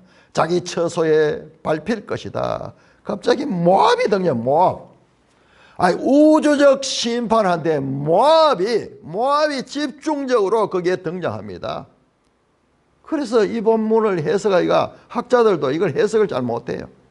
그래서 제가 여러 개를 보다가 에드워드 영은 이 부분을 이렇게 해석했어요. 모압과 유다는 사해를 중간에 두고 여기 유다가 있고 사해 건너편 동편에 모압이 있거든요. 그래서 이 하나의 모압과 유다는 하나의 큰 사해라는 죽음의 바다라는 이 구렁이를 두고 서로 마주보고 있는 나라야. 그래서 하나는 하나님 나라의 하나의 예표고 이것은 사탄 나라의 한 예표다. 그래서 모압을 다루지 않은가? 그 에드워드 영의 해석을 설명하면서 상당히 은혜를 받았는데, 그런데 이번에 이걸 보면서 그 해석은 부족한 해석이에요. 왜냐 그러면은 여기에 에돔이 또 여기 등장한다. 세계의 심판과 모압, 세계의 심판과 에돔. 자, 이 두 개는 그렇게 해결될 수 있는 거예요. 그럼 꾸준하게 계속 봤기 때문에 이걸 잡았는 거예요. 두 나라가 지금 서로 세계 심판인데 모압, 세계 심판인데 에돔, 이 두 나라가 하나의 인크루즈를 이루고 있는 겁니다. 그런데 왜 하필이면 이 두 나라인가? 자, 우리가 지도를 한번 봅시다. 지도 137쪽을 보십시오. 137쪽. 자, 여러분 이 137쪽의 지도를 보면은 자, 이스라엘 백성이 출애굽해가지고 그래서 이제 가나안 땅으로 가기 위해서 바로 직진해서 가데스 바네에서 직진해서 올라가지 않고 여기 에돔 땅과 모압 땅을 거쳐가지고 그렇게 해서 모압에서 신명기 이 말씀이 선포되고 그 다음에 여호수아 때 여리고를 향하여 그렇게 해서 들어가잖아요. 모압 동편에서 들어가도록 하나님께서 말씀했습니다. 자, 그런데 요 지도에 보시면은 거기에 좀 허리가 잘 안 보이는데 노란색 화살표가 나와요. 빨간 호르산에서 출발하는 노란색 화살표가 이 바탕이 노란색에는 좀 덜 나타나는데 자, 요 길로 가면은 가장 빠른 길입니다. 요 길로 가면은. 그래서 모세와 이스라엘 백성들이 요 길이기 때문에 이 길로 해서 모압 땅을 가려고 그렇게 하는데 문제는 여기에 에돔이 있고 모압이 거기에 가로막혀 있어요. 가로막혀. 그래서 민수기 20장 14절에서 21절을 보시면은 그래서 이스라엘 백성들이 에돔의 왕에게 나와가지고 부탁합니다. 우리가 에돔에 대해서는 일체 손을 대지 않고 원하시면은 우리가 보상을 해드릴 테니까는 단지 길만 우리가 갈 수 있도록 길을 좀 일시적으로 잠시만 통과할 수 있도록 해달라고 사정을 합니다. 그런데 이 에돔 왕이 그것을 거절합니다. 그래서 어떻게 합니까? 그래서 보세요. 빨간색 이 화살표로 가거든요. 빙 돌아가지고 에돔의 국경에 관계하지 않도록 만약 에돔 사람들이 만약 이 이스라엘 백성들이 그들의 국경을 침범하면 그들이 공격할 거예요. 그래서 빙 돌아갑니다. 얼마나 돌아갑니까? 저 밑에 엘랏까지 갔네요. 아마 길이 그렇게밖에 없었던 것 같아요. 길이 앞에 보세요. 산이 있고 이러니까는 평면으로 보면 그냥 뭐 이렇게 갈 수 있는데 이게 산이 놓여 있고 이러면 못 가서 빙 돌아갑니다. 그래서 이스라엘 백성들 불평이 얼마나 많이 와요. 얼마 안 되는 길인데 지름길로 가면은 길도 잘 닦아 있는데 이게 사람이 다니지 않는 길로 가니까는 가다가 불평하고 원망하는 그 장면이 나옵니다. 무슨 말이냐? 에돔은 이스라엘 백성이 가나안 땅, 궁극적으로 이 가나안 땅이 우리 천국의 하나의 예표입니다. 그 길을 가로막은 자예요. 그 길을 가로막은 자예요. 자, 그래서 빙 돌아가지고 그렇게 올라갑니다. 올라가니까는 거기에 이 모압 땅 근처에 오는 아하스라는 장소에서 이 헤스본 왕, 그러니까 이 헤스본 보세요. 그 지도에 나오죠. 헤스본이 이 모압 땅이에요. 모압 땅. 헤스본 왕 시온이 막았습니다. 그래서 여기서 전쟁해서 이를 물리칩니다. 물리치고 올라가지고 저 위에 바산 왕 옥까지 물리칩니다. 그래서 다시 돌아와서 모압 땅에 집결합니다. 모압 땅에 집결하는 거예요. 그러니까 지금 이 모압 땅에 그때 모압 왕이 발람이잖아요. 발람. 두려움에 떨면서 어떻게 저 이상한 무리들이 때를 지어가지고 오는데 심히 두렵겠죠. 그래서 이 메소포타미아의 유명한 점술사 발락을 초청을 하잖아요. 돈을 주고 발락을 데려와서 저 이스라엘을 저주를 해서 저 이스라엘이 이 땅에 있지 못하게 해달라고 그렇게 부탁을 합니다. 그 발락이 저주를 하려고 그렇게 하는데 저주가 안 돼. 오히려 이스라엘 축복해버리죠. 그런 결과가 나죠. 자, 그때 그 왕이 모압 왕. 요게 민수기 22장에서 25장까지 나옵니다. 길게 나옵니다. 하나님의 백성이 하나님의 나라 가나안 땅으로 들어가는데 적극적으로 방해했던 두 나라가 이 에돔과 모압이에요. 모압. 그러므로 자, 본문은 무슨 의미를 갖냐 하면 온 세상 나라의 구원에 관한 심판에 관한 내용이잖아요. 한 편은 심판이고 한 편은 구원이죠. 구원받는 백성과 심판받아서 형벌을 받는 백성, 이게 동시적으로 일어나는 거예요. 그런데 이 구원받는 백성들을 방해하는 이 악의 세력들을 25장에서는 모압을 지칭했고, 그 다음에 34장에서는 지금 에돔을 지칭하고 있는 거예요. 자, 이게 신약에 가면은 뭐가 나오냐? 바벨론이 무너졌도다. 최후의 이 세상의 심판은 바벨론의 심판이에요. 근데 이때 당시에, 지금 이사야 당시에 바벨론은 별 존재감이 없었어요. 바벨론이 역사 가운데서 존재감을 가지고 등장하는 BC 600년대 아수르가 망하고 바벨론이 차례인데, 그러니까는 여기서 사용되는 특정 국가는 하나님을 대적하는 하나의 대명사로서 모압을 썼고, 여러분 그 모압 25장의 모압 장면을 보면 모압이 막 헤엄쳐가지고 그 구원받기 위해서 저가기가 헤엄을 쳐가지고 막 날아가는데 하나님께서 그 머리를 눌러가지고 못 나오도록 그렇게 완전히 물속에 잠겨버리는 아주 특이한 장면이 나옵니다. 자, 여기도 마찬가지로 자, 그런 배경에서 에돔이 나오고, 요한계시록 가면은 그게 바벨론으로 그렇게 나온다. 그러니까 이건 특정 나라를 이야기하지만은 특정 나라가 아니고 공통점이 하나님을 대적하는 모든 나라의 하나의 상징적인 국가를 말하는 겁니다. 자, 보라, 이것이 에돔 위에 내리며 진멸하시고 한 백성 위에 내릴 것이다. 에돔은 구체적인 나라고, 에돔을 이름을 빼버리면은 진멸하기로 한 백성, 뭡니까? 하나님의 심판을 받아서 진멸한 하나님을 대적하고 하나님의 백성들을 대적하던 악한 세력들을 심판하는 것입니다. 6절입니다. 여호와의 칼이 피 묻은 피, 곧 어린 양과 염소의 피에 만족하고 기름 곧 순양의 콩팥과 기름으로 윤택하니. 자, 이것도 이는 여호와를 위한 희생이 보스라에 있고 큰 사륙이 에돔 땅에 있습니다. 자, 보스라와 에돔의 수도가 보스라입니다. 그러니까 항상 시온 그리고 에루살렘 같은 지명을 다르게 표현하는 그런 것들을 우리가 많이 볼 수 있죠. 자, 역시 보스라와 에돔도 그런 관계입니다. 자, 큰 사륙이 에돔에 있다. 이게 무슨 말이냐 그러면은, 자, 여러분 6절에 보시면 여호와의 칼이 피, 어린 양과 염소의 피에 만족하고. 자, 이게 뭡니까? 어린 양과 염소는 속죄제를 드릴 때 그 제물이에요.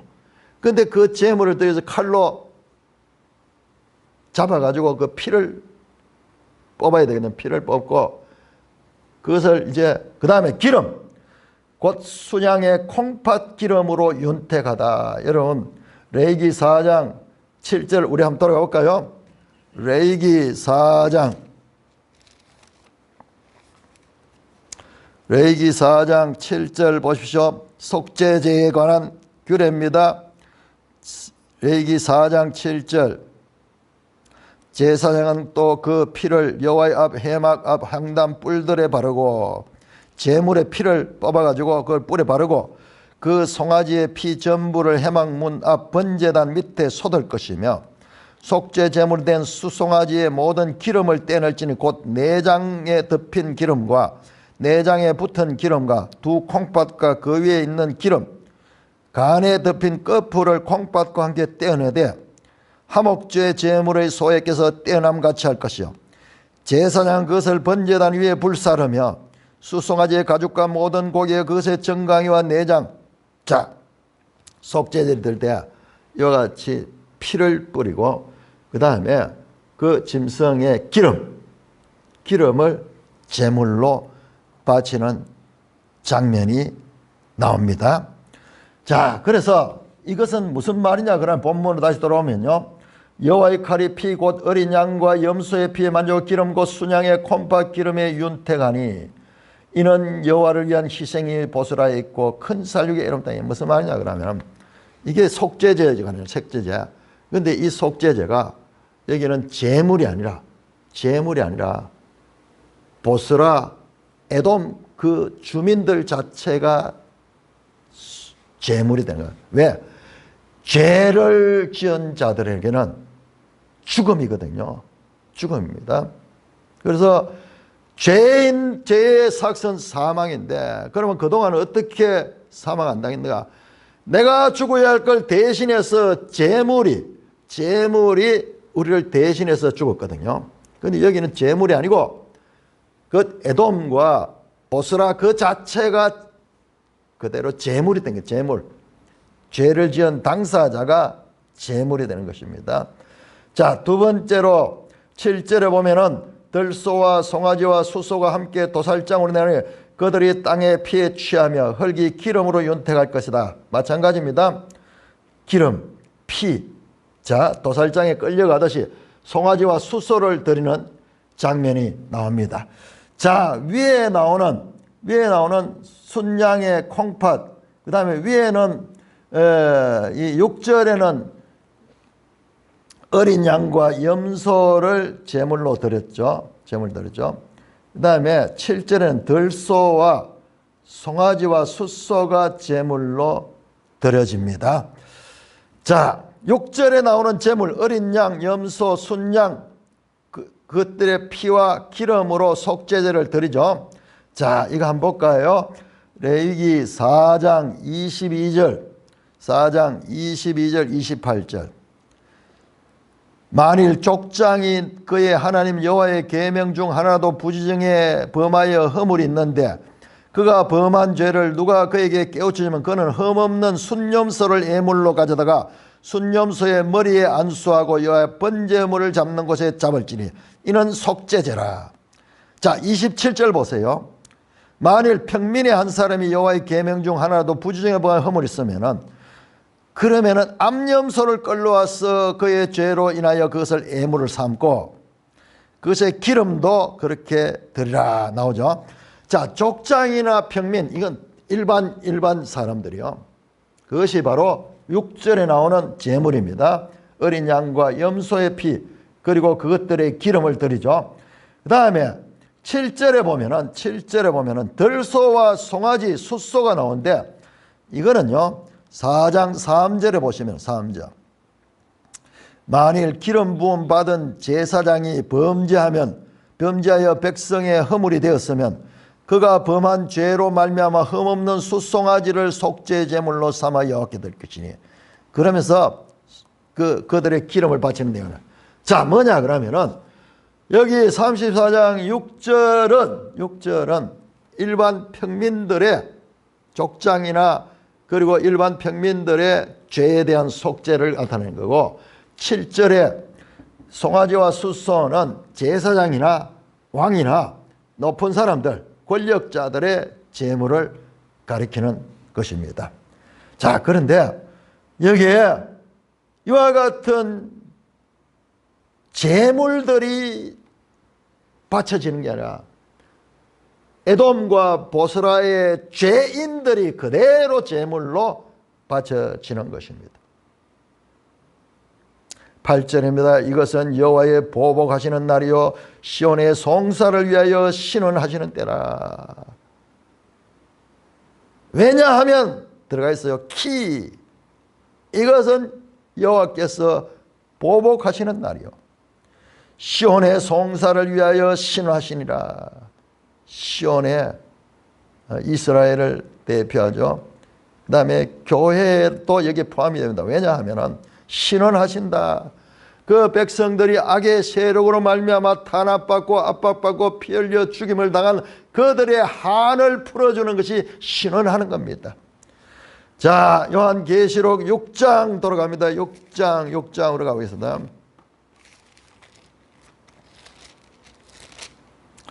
요한계시록 6장 9절에서 11절. 다섯째 인을 떼실 때 내가 보니 하나님의 말씀과 그들이 가진 증거로 말미암아 죽임을 당한 영혼들이 제단 안에 있어서 하나님의 말씀 때문에 죽임을 당한 사람들이 그 영계에 지금 제단 안에 있는 거예요. 큰 소리로 불러 이르되 거룩하고 참되신 대주제여 땅에 거하는 자들을 심판하여 우리의 피를 갚아주지 아니하시기를 어느 때 하시겠습니까? 이 피를 갚는다 하는 게 신원을 한다는 거예요. 그들이 그들이 우리의 이 억울한 죽음에 대한 한을 언제 풀어주시겠습니까? 그렇게 하는 거예요. 그러니까 여기에서는 그 질문에 11절에 6장 11절에 각각 그들에게 흰 두루마리를 주며 이르시되 아직 잠시 동안 쉬되 그들의 동무 종들과 형제들도 자기처럼 죽임을 당하고 그 수가 차기까지야. 하나님의 계획이 있어. 언제까지? 그 순교자들의 수가 찰 때까지 하나님이 계획된 시간이 있어. 우리는 알지 못해. 그때 그들을 신원하겠다. 지금 그거잖아요. 여호와의 보복하시는 때요, 시온의 송사를 위하여 신원하시는 때다. 하나님께서 최후의 모든 것들을 다 심판하시고 악은 악대로 의로운 백성들의 한을 풀어주시는 그와 같은 최후의 심판의 때입니다. 에돔 시내들이 변하여 역청이 되고 그 티끌은 유황이 되고 그 땅은 불붙는 역청이 되어 낮에나 밤에나 꺼지지 않고 그 연기가 끊임없이 떠오를 것이며 세세에 황마여 그리로 지날 자가 영영이 없겠고. 자 보세요. 에돔의 시내들은 변했어. 여기 시내들은 강을 가리킨다. 에돔의 강들이 에돔에 우리 봤잖아요. 에돔에도 거기에 뭐 세렛 강도 있고 강들이 여러 개 있었죠. 그 강들이 뭐가 되느냐? 변화의 역청이 된다. 역청. 짜파트. 그 티끌은 아파르. 그 땅은 티끌은 땅을 가리킵니다. 그 티끌은 유황이 되고, 여러분 유황이 되고 그 땅은 불붙는 역청이 되며, 이게 옛날 사람들이 이게 무슨 말인지 몰라. 역청이 이게 아스팔트잖아요. 아스팔트. 콜탈. 그런데 역청에 유황이 되면 이 역청에 불이 붙어. 오늘날 중동에 이 산유국들의 이 기름을 캐내는 그곳에는 끊임없이 불꽃이 하늘로 나오잖아요. 불이 나오잖아요. 계속 그 지하에서 가스도 나오고 그게 불이 나오는 거예요. 불못이야. 이게 바로 불못이야. 우리는 이런 산유국이 아니어서 그걸 실감을 못해. 그런데 우리가 오늘 그걸 많이 써줘. 전부 그 기름에서 나오는 콜탈 같은 거, 도로 포장하는 이 아스팔트가 이거예요. 이게 불이 붙으면 계속 타는 거예요. 석탄같이. 석탄보다 더 잘 타는 거예요. 기름덩어리. 그런데 그 불이 얼마나 타느냐? 낮에나 밤에나 꺼지지 아니하고. 여러분 여기가 어디냐? 그러면 에돔 보세요. 에돔 지도를 다시 한번 볼까요? 우리 137쪽 에돔을 한번 보세요. 자, 에돔 땅이 어디냐? 그러면 여러분 거기에 137쪽은 사해 나오죠. 사해 아래쪽에 보세요. 세렛 강이 있고 쏘알 있죠. 쏘알, 여기가 소돔 고모라예요. 소돔 고모라가 바로 이 쏘알 땅 여기입니다. 이번에는 에돔 땅 전체가 소돔 고모라처럼 불못으로 변하게 되는 장면입니다. 그런데 그 불은 낮에나 밤에나 꺼지지 아니하고 그 연기가 끊임없이 떠오르며 세세에 황무하며 그를 지날 자가 영영이 완전한 파괴, 완전한 멸망, 세세에 도루도루 영영이 나차 악의 세력이, 에돔으로 상징되는 악의 세력이 완전히 불못에서 멸망되어서 아무도 살 수 없고 그 불은 꺼지지 않는 불입니다. 여러분 여기가 어디입니까? 계시록 19장을 한번 볼까요? 요한계시록 19장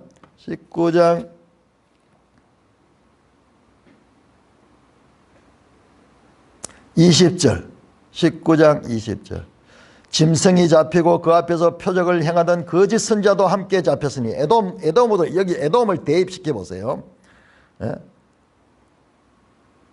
이는 짐승의 표를 받고 그의 우상의 경배한 자를 표적으로 미혹하던 자라. 그 둘이 거짓 선지자와 짐승 둘이 산채로 유황불 붙는 못에 던져지고 그 나머지는 말탄 자의 입으로부터 나오는 금의 죽음에 모든 새가 그들의 살로 배부자. 자, 거짓 선지자와 짐승이 산채로 이 유황불 붙는 이 역청 못에, 불못에 거기에 던져지는 거예요. 던져지는 거예요. 뿐만 아니라 20장 9절에 보니까는 7절부터 천년의 참의 사탄이 그 옥에서 나와서 땅의 사방 백성 곧 곡과 마곡을 미혹하여 모아 사모를 부리니 그 수가 바다의 모래 같다. 온 땅에 이 악한 세력들을 모아가지고 사탄이, 이게 영적인 장면이에요. 싸움을 붙는데 그들이 지면에 널리 펴져 어디에 성도들의 진과 사랑하는 성을 두르잖아. 지금 이 히스기야 때 예루살렘과 똑같이 산헤립의 군대가 포위하고 있는 것 똑같습니다. 그런데 포위만 하고 있지 하늘에서 불이 내려와 그를 태워버립니다. 지금 이 히스기야 전쟁이 이 전쟁의 하나의 그림자입니다. 이게 가장 분명한 전쟁이에요. 일시간에 태워버리고 또 그들을 미혹하는 마귀가 불과 유황못에 던져지니 그 짐승과 그 산도에서 세세토록 밤낮 세세토록 표현했죠. 자, 여기 보세요. 이사야 34장 10절에 세세토록 영영이 불못에 그 장면, 똑같은 장면이 여기 나오고 있죠. 그러니까 지금 이사야의 이 말씀들은 여기저기에서 지금 우리가 확인하잖아요. 최후의 심판에 있을 하나님의 악한 세력들의 심판에 관한, 그리고 그 반대로 끝까지 믿음을 가진 하나님의 백성들의 구원에 관한 메시지가 여기에 요한계시록의 이야기들이 여기에 지금 숨겨져 있는 거예요. 여기에서 신약은 구약 속에 감추어져 있고 구약은 신약에서 지금 드러난다. 지금 이 성경의 신약과 구약의 상호 관계를 여기서 확인할 수가 있습니다. 계속 이어집니다. 오늘 이거 끝내야 되기 때문에 11절에서 15절까지 교독합니다. 자, 이 본문도 정말 많은 사람들이 오해하고 있는 그 본문입니다. 11절 당아새와 고슴도치가 그 땅을 차지하며 부엉이와 까마귀가 거기에 살 것이라.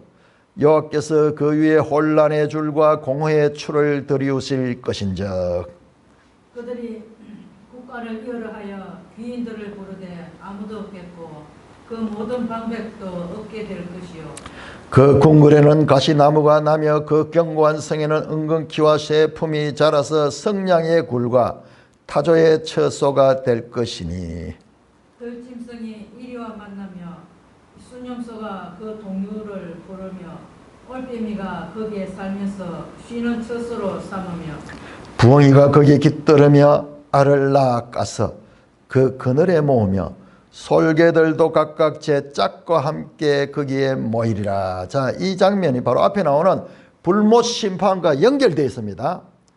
에돔이 완전히 불못과 같은 심판이 되어 황폐하여 없어지는 그 장면을 다시 그림으로 보여주는 거예요.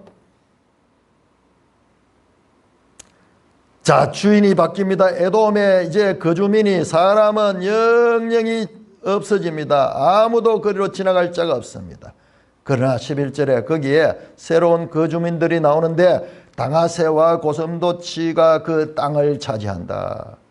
에돔이 멸망한 땅에 당아새 가는 것은 하나의 일종의 부엉이의 일종이에요. 고슴도치 그 땅을 차지하며 그 다음에 부엉이와 까마귀가 거기에 살 것이다. 이 새들 가운데도 우리 나오는 가정한 새들 주로 맹금류들이죠. 거기에 사는 거예요. 여호와께서 그 위에 혼란의 줄과 공허의 추를 들이우실 것이다. 그거는 어디냐? 지금 앞에 나온 에돔입니다. 자, 에돔은 하나의 상징적인 나라예요. 이것은 신약에 치면 바벨론이 됩니다. 온 세상 나라 전체를 가리키는 그런 표현입니다. 그 위에 하나님께서 혼란의 줄과 공허의 추, 이야, 놀라운 표현입니다. 혼란의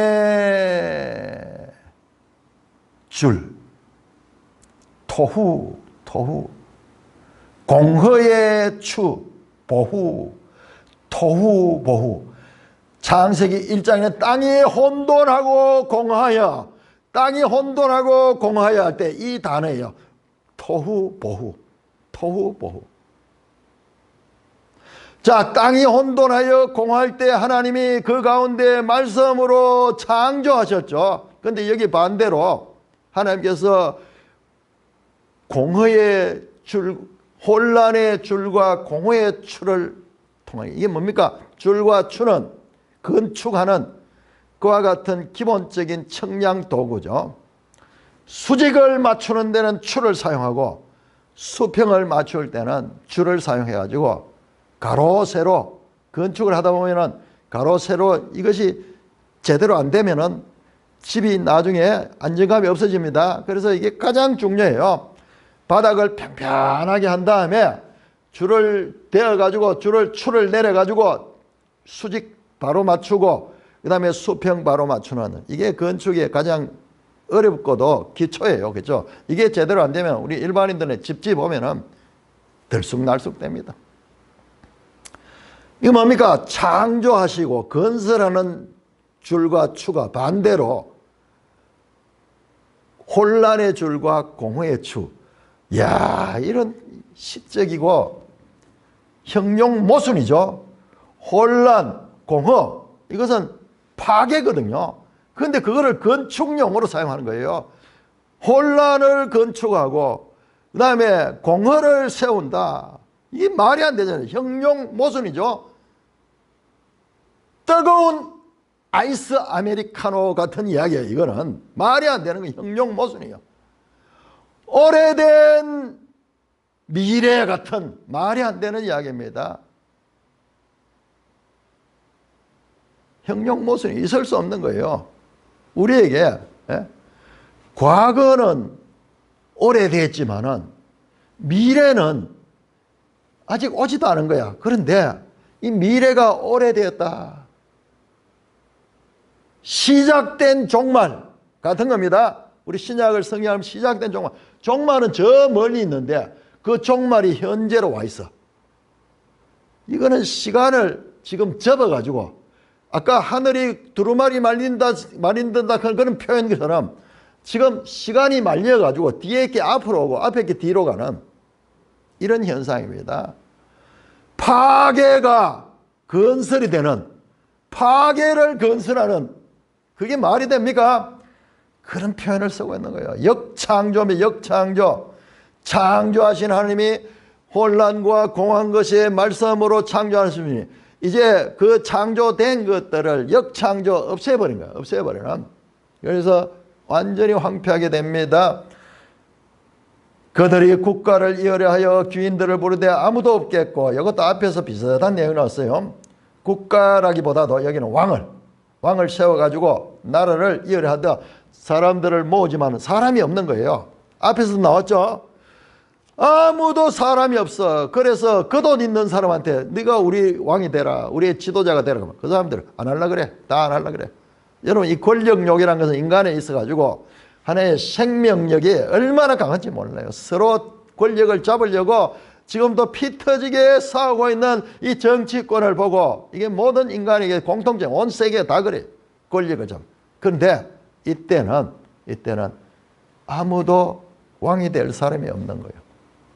모든 방백도 없게 될 것이다. 무슨 말입니까? 사람이 살지 않고 들짐승들이 사는 완전히 황폐하게 될 것에 대한 그림 언어입니다. 13절은 그 궁궐에는 가시나무가 나고 그 에돔의 궁궐 최고 좋은 곳이 가시나무가 나고 그 견고한 성에는 은근키와 새품이 자라서 성냥의 굴과 타조의 처소가 될 것이다. 이 성냥이, 이게 원어를 보면 탄님으로 탄님은 창세기 1장에 나오는 그 바다 짐승 용을 가리켜요. 용. 그래서 킹제임스 성경 같은 데는 용이라고 번역을 했는데 잠깐 여기는 성량이라고 번역을 했는데 이게 현실적으로 맞을 것 같아요. 용어는 물에 있는데 자 그래서 영어 성경에는 자칼이라고도 되어 있습니다. 잠깐 들짐승들입니다. 들짐승들 성량의 굴과 타조의 처소가 되니 이 타조도 이런 우리가 생각하는 그런 타조가 아닌 것 같아요. 잠깐 여기에 들새, 들짐승들 꼭 사람이 없고 황폐한 곳에 사는 그런 그 가정한 짐승들을 가리킵니다. 자 14절 들짐승이 이리와 만나며 순념소가 그 동류를 부르며 자 여기 순념소는 우리 집에서 키우는 가축이 아니에요. 이거는 여러분 순념소가 얼마나 야생적인지 모릅니다. 요즘 유튜브 같은 데 한번 보면 나오는데 그 깎아지른 절벽에 그 절벽을 타고 거기에서 소금을 먹고 다니는 그래서 세상에 완전히 절벽인데도 거기에 발끝을 세워가지고 조금이라도 그 이 난간이 있으면 극 디디면서 다니는 거예요. 떨어지지 않는 거예요. 야생 중에도 가장 강력한 야생이 순념소고 여러분 순념소는 사탄의 상징입니다. 사탄의 상징이에요. 그 순념소, 그 아사셀 염소, 그 순념소예요. 순념소. 자 들짐승, 이리, 순념소, 그 다음에 올빼미. 순념소가 그 동류를 부르며 올빼미가 거기 살며 쉬는 처소를 삼으며 부엉이가 거기에 깃들여 알을 낳아가서 그 그늘에 모으며 솔개들도 각각 제 짝과 함께 거기 모이라. 여러분 이 장면을 얼마나 자세하게 묘사하는 거기에 들짐승들 막 솔개, 부엉이, 새들 가운데는 이 가정한 새들 전부 맹금류입니다. 짐승 가운데도 들짐승 가장 생명력이 강한 우리로 치면 쪽제비, 뭐 오소리, 뭐 이런 것들 기민하죠. 기민하죠. 이런 것들의 특징은 사람이 살지 않는 곳에 사는 거예요. 완전히 사람이 살지 않는 곳에. 이게 뭐냐? 에돔이 완전히 황폐하게 될 것에 대한 그림 언어입니다. 그림 언어. 그러니까 이걸 잘 알아야 돼요. 이런 들짐승들 앞에서 여러 번 나왔죠. 여러 번 나왔죠. 들짐승들이 나오는 걸 보면은 아 이게 이런 이야기구나. 여기에 너무 과도한 의미를 부여해가지고 막 하면 안 돼요. 들짐승이 거하고 독수리가 거하고 솔개들이 거하고 막 이러면은 황폐함에 대한 그림 언어예요. 그림 언어. 자 완전히 거기 가정한 새들과 그리고 들짐승의 처소가 됩니다.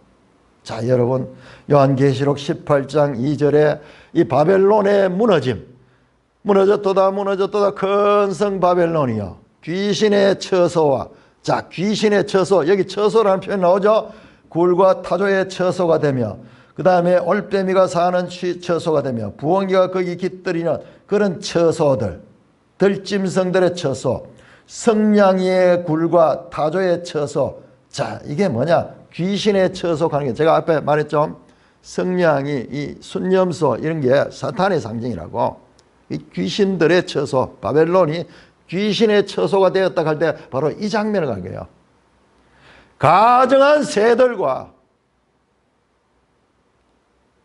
귀신의 처소가 되었다. 이 장면 에돔의 멸망한 이 장면 요한계시록 바벨론의 멸망에서 귀신의 처소가 되고 그리고 가정한 새들의 처소가 되었다는 건 바로 이 장면이에요. 여기 솔개, 부엉이, 올빼미 전부 가정한 새예요. 가정한 새. 레위기에 나오는 레위기 11장에는 가정한 새들. 그 이야기예요. 그러니까는 거기에 과도한 의미를 부여해가지고 막 이렇게 해서 구약적인 이런 성경 전체적인 이와 같은 관용적 표현은 우리가 계속 읽으면서 보면서 그런 것들 정리해 놓으면은 이제 이런 문제가 오면 쉽게 해석이 되는 거예요. 자, 다음 마지막 16절 가장 많이 오해하는 부분입니다. 16절에서 17절 너희는 여호와의 책에서 찾아 읽어보라. 이것들 가운데 빠진 것이 하나도 없고 제 짝이 없는 것이 없으리니 이는 여호와의 입이 이를 명령하셨고 그의 영이 이것들을 모셨음이라. 여호와께서 그것들을 위하여 제비를 뽑으시며 그의 손으로 줄을 떼어 그 땅을 그것들에게 나누어 주셨으니 그들이 영원히 차지하며 대대로 거기에 살리라. 자, 16절에 너희는 여호와의 책에서 찾아 읽어보라. 이것들 가운데 빠진 것이 없고 다 제 짝이 없는 것이 없다. 많은 목사님들이 지금도 마찬가지예요. 지금도. 그러니까는 우리가 이사야 이 깊은 부분, 지금 제가 28장에서 35장까지 여기 깊은 부분이에요. 한 번도 여기 가보지 못한 사람들이 너무 많아요. 그냥 지나다니면서 겉눈을 받는 거예요. 너희는 여호와의 책에 찾아 읽어보라. 이것들이 하나도 빠진 것이 없고 제 짝이 없는 것이 없다. 여호와의 책이 갑자기 일어나니까는 성경에는 다 짝이 있다. 맞아요. 지금 봤잖아요. 이 내용들이 저 계시로 짝을 이루잖아요. 그러나 여기에서는 그 말이 아니에요. 여기서는 그 말이 아니에요. 이 본문의 문맥을 모르고 보니까는 그런 해석이 나오는 거예요. 여기서는 그 말이 아니에요. 들짐승들의 짝이, 가정한 새들의 짝이 여기서 짝을 지어가지고 새끼 번성하면서 그들이 완전히 황무한 그 땅의 주인이 될 것에 대한 말입니다. 이는 여호와의 입이 이를 명령하셨고 그의 영이 이것들을 모았다. 이것들은 하나님의 말씀이 아니고 이 들짐승들, 가정한 새들을 이야기를 합니다. 여호와께서 그것들을 위하여 제비를 뽑으시며 그 손에 줄을 띄어 땅에 그것들을 나누어 주셨으니, 여러분 이 장면이 무슨 장면입니까?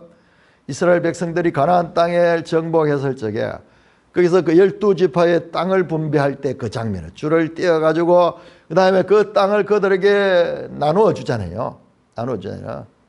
여기는 누가, 이스라엘 백성이라 이런 들짐승들이 그 땅을 차지해요. 자기들대로 영역이 있어. 아무데나 사는 게 아니야. 어제 우리가 영상을 봤는데 섬에 말 새들도 자기 영역이 다 있어. 영역. 그 섬에서 그 알을 까는데 그 영역이다. 다 그것들이 영역이 있어. 그것들이 나누어 주셨다. 그래서 그들이 영영히 차지하며 영원히 참 올람 대대로 도루도루 거기에 삭한 살 것이다. 에돔의 멸망, 궁극적으로 바벨론으로 신약에 나타나는 이 세상 나라의 멸망은 반드시 성취되며 그곳은 가정한 짐승과 새들의 처소가 되어 영영이 황폐한다. 다시 일어나지 못하는 영원한 멸망, 그것을 나타내는 이야기가 여기에 나오고 있는 것입니다. 여러분, 악의 세력들의 최종 결과가 어떻게 될 것인가?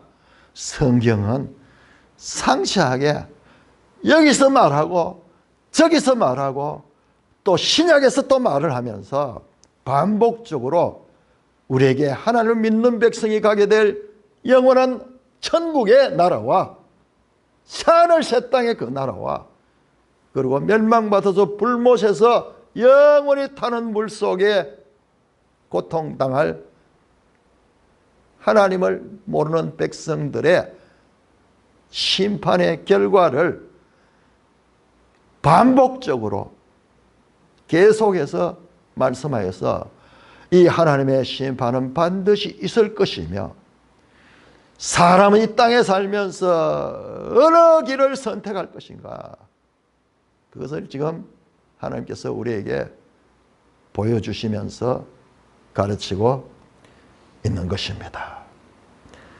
찬송가 550장입니다.